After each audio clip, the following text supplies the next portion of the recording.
जिस बिहार में रोजगार नहीं, जिस बिहार में पलायन सबसे ज़्यादा, क्या उसी बिहार में घरों को तोड़कर विकास दिखाया जा रहा है? क्या कोई शौक से नाले के ऊपर दुकान लगाता है? क्या कोई खुशी-खुशी सड़क के किनारे ठेले लगाता है? जब नौकरी नहीं, जब ज़मीन नहीं, जब उद्योग नहीं, तो गरीब करे तो करे क्या? सुबह नोटिस, दोपहर बुलडोज़र, शाम को मलबा। क्या यही सुशासन है या ये डर का शासन है? Hello friends, welcome to our YouTube channel. आज हम बात करने वाले हैं बिहार में हो रहे अतिक्रमण हटाओ अभियान के बारे में, जहां पर बुलडोज़र के ज़रिए अवैध निर्माण और अवैध कब्ज़ों को हटाया जा रहा है। कहीं सड़कें चौड़ी की जा रही है, कहीं नालों से अतिक्रमण हटाया जा रहा है, तो कहीं सरकारी ज़मीनों पर जो भी अवैध निर्माण हो रहा है, उसे खाली करवाया जा रहा है। आज बिहार में एक नया नारा चल रहा है, बुलडोज़र चलेगा। लेकिन सवाल यह है कि बुलडोज़र किस पर चल रहा है? अवैध कब्ज़ों पर या गरीबों की ज़िंदगी पर?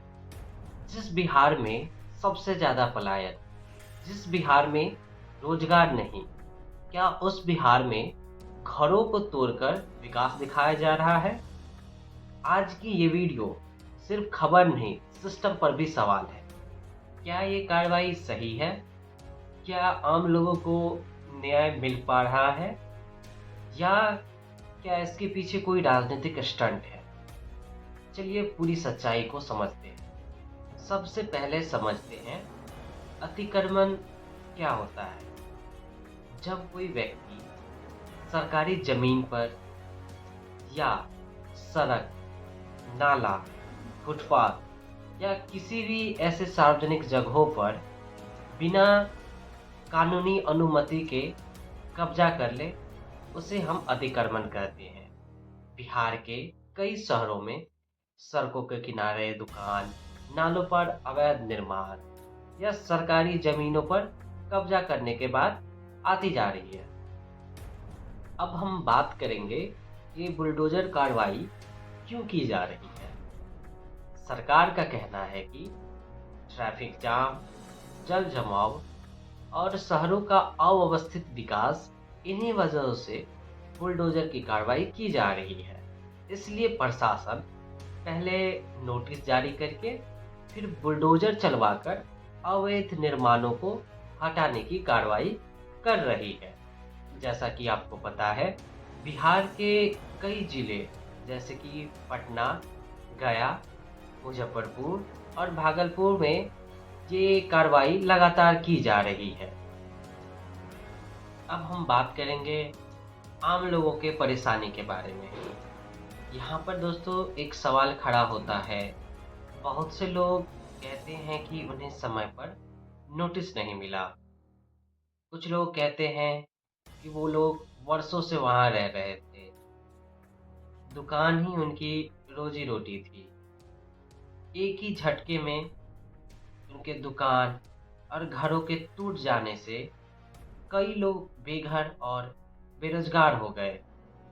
कुछ लोग तो ये भी कह रहे हैं कि ये कार्रवाई गरीबों पर तुरंत की जा रही है।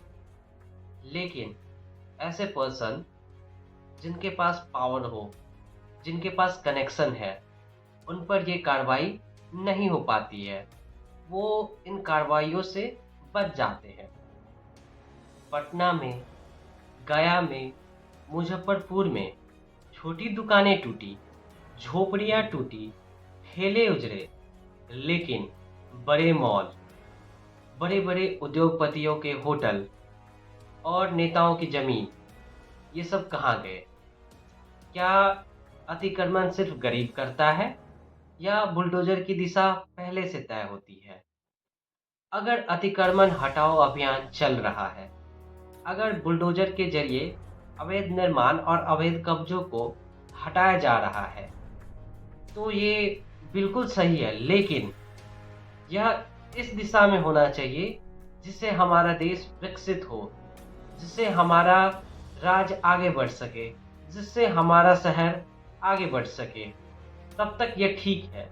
लेकिन जब तक ये सिर्फ एक तबके के लोगों को टारगेट करता जाएगा, तब तक ये उचित नहीं है।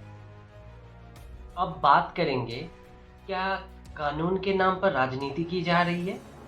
कानून कहता है नोटिस दो, सुनवाई दो, फिर विकल्प दो। लेकिन जमीनी हकीकत क्या है? सुबह में नोटिस, दोपहर में बुलडोजर और शाम में मलबा। क्या यही सुशासन है या ये डर का शासन है? सरकार कहती है अतिक्रमण हटाया जा रहा है, लेकिन जरा सोचिए, क्या कोई शौक से नाले के ऊपर दुकान बनाता है या कोई खुशी खुशी सड़क के किनारे ठेले लगाता है जब जमीन नहीं, नौकरी नहीं, उद्योग नहीं? तो गरीब करे तो करे क्या? चलिए दोस्तों, अब हम निष्कर्ष पे चलते हैं। तो दोस्तों, अतिक्रमण हटाना जरूरी है, लेकिन तरीका भी उतना ही जरूरी है। विकास होना चाहिए, लेकिन गरीबों को कुचलकर नहीं। आप सभी अपनी राय कमेंट में जरूर बताएं कि बिहार में जो बुलडोजर कार्रवाई हो रही है वो सही है या इसमें सुधार की ज़रूरत है। अगर वीडियो पसंद आए तो लाइक करें, शेयर करें और सब्सक्राइब करना ना भूलें। मिलते हैं एक नई वीडियो में एक नई जानकारी के साथ। तब तक के लिए जय हिंद, जय भारत।